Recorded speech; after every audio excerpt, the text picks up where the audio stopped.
So I'm now videoing throwing the base of the moon jar. This video may never see the light of day depending on how successful I am. The moon jar is a very graceful shape that probably originated many thousands of years ago in Korea. It's a bit like a sphere, but it's a sphere that has sort of lift and grace. So the top and bottom halves are not identical. I'm not going to say any more about it. I'm just going to get on to try and throw it, and I probably won't say much while I'm throwing.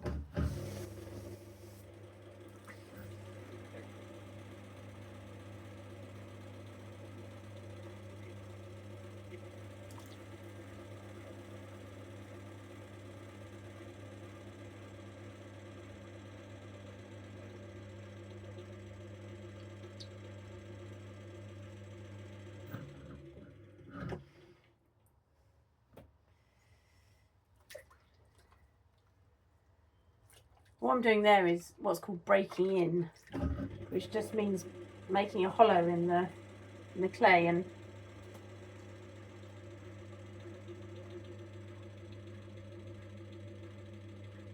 like everything else with a large lump, it's you know, it's a bit more difficult. You have to be a bit more thoughtful about it.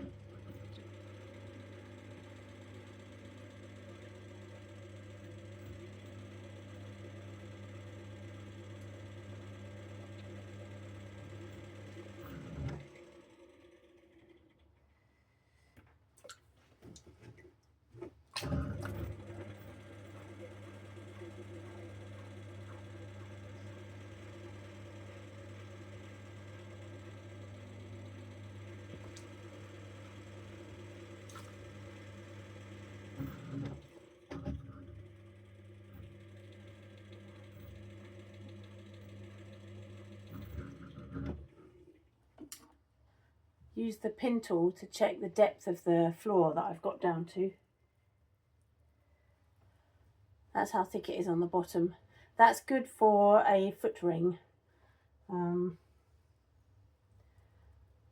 think I might reduce it slightly though.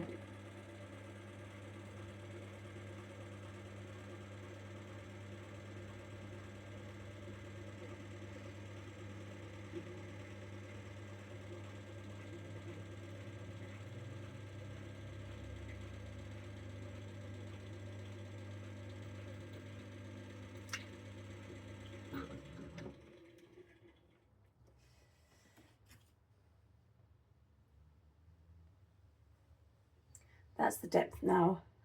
I won't be able to carve a foot ring in that, but I've already made one of these jars today which has a deep base which will need to be carved, and I actually don't know how that's going to go. So this one I'm making with a base that won't actually require a foot ring if I don't feel courageous enough to do it.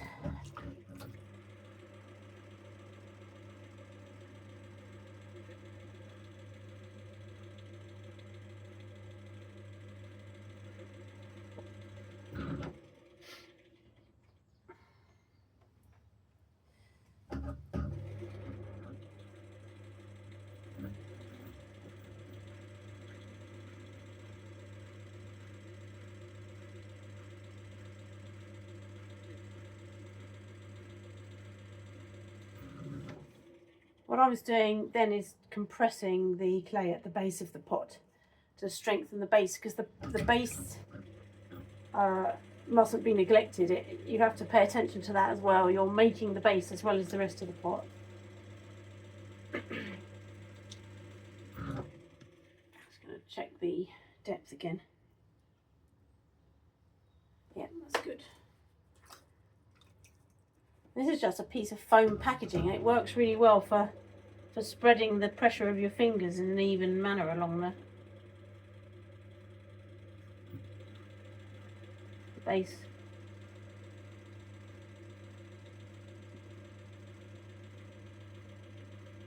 I can't remember where I got it, but it's useful. Right, so I've got my centered lump of clay. I've broken into it and start the throwing.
first few pulls are important, because if your first couple of pulls are bad, you're setting up a wall that's going to be more difficult to get strong and even in the end.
So the story with this piece is I'm too tall and too narrow, and I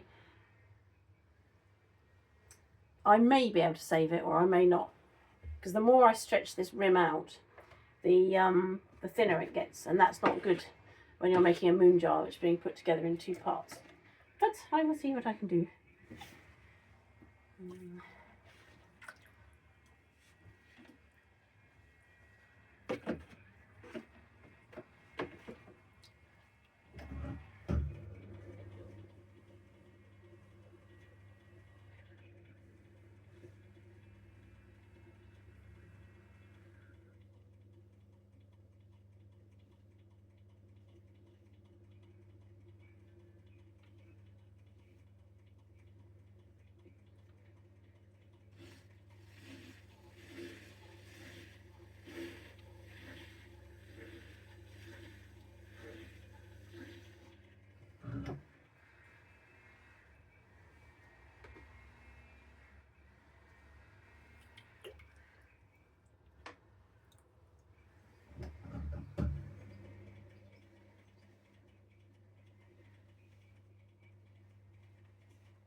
That's more like it. That's what I'm going for.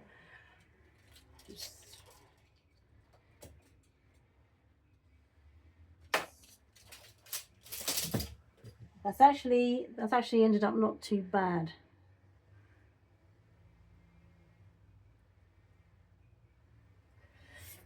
So as you can see at the moment, the moon jar, the jar's got a bit of a convex sweep upwards, which is good because the moon jar needs lift. Most of the volume is in the upper half of the jar created by the second bowl, but it also needs volume in it. Not so much, but a bit. It's a subtle mixture of lift and volume in the bottom half. I'm going to try and get.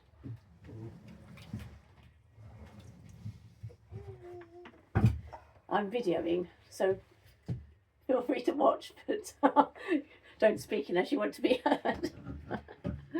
So I'm going to try and create a graceful curve in the bottom half. Just a little bit more volume in the bottom half of the bowl.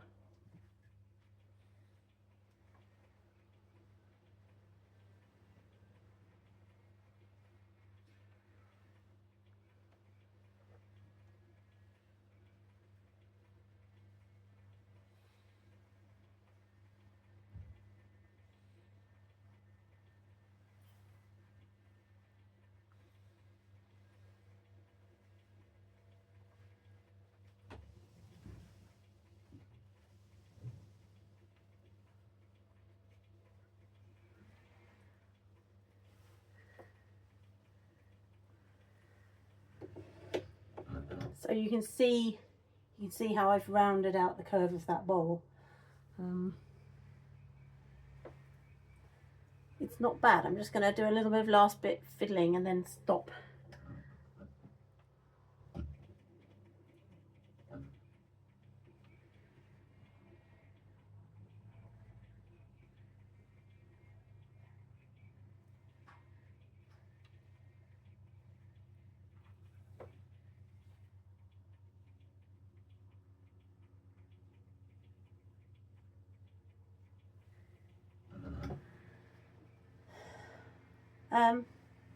Okay, actually I'm quite pleased with that. I'll dry my hands and I'll show you the shape of a moon jar.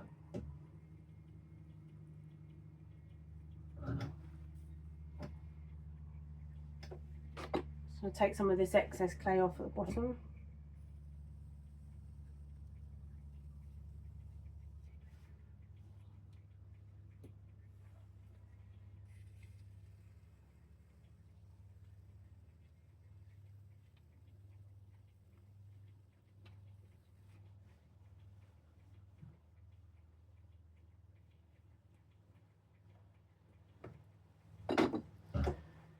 Take a final measurement.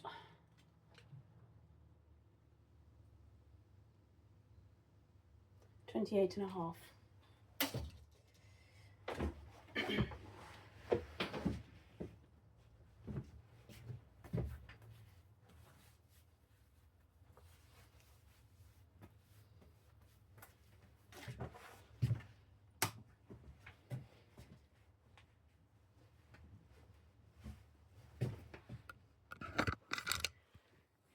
So what I'm aiming for is something like this. I can get the plastic off it.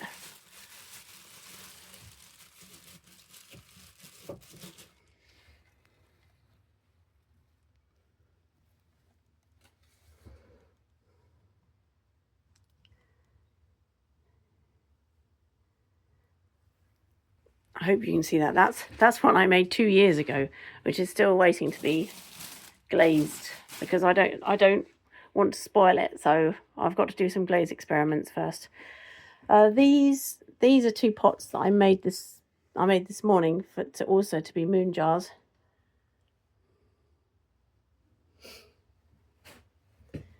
And you can see the top one, you open it all the way to the bat, because that's going to become the opening at the top of the bottle.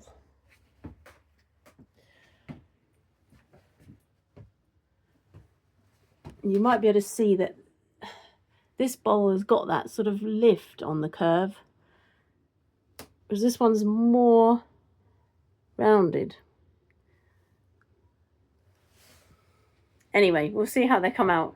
I hope you enjoyed that. Thanks for watching.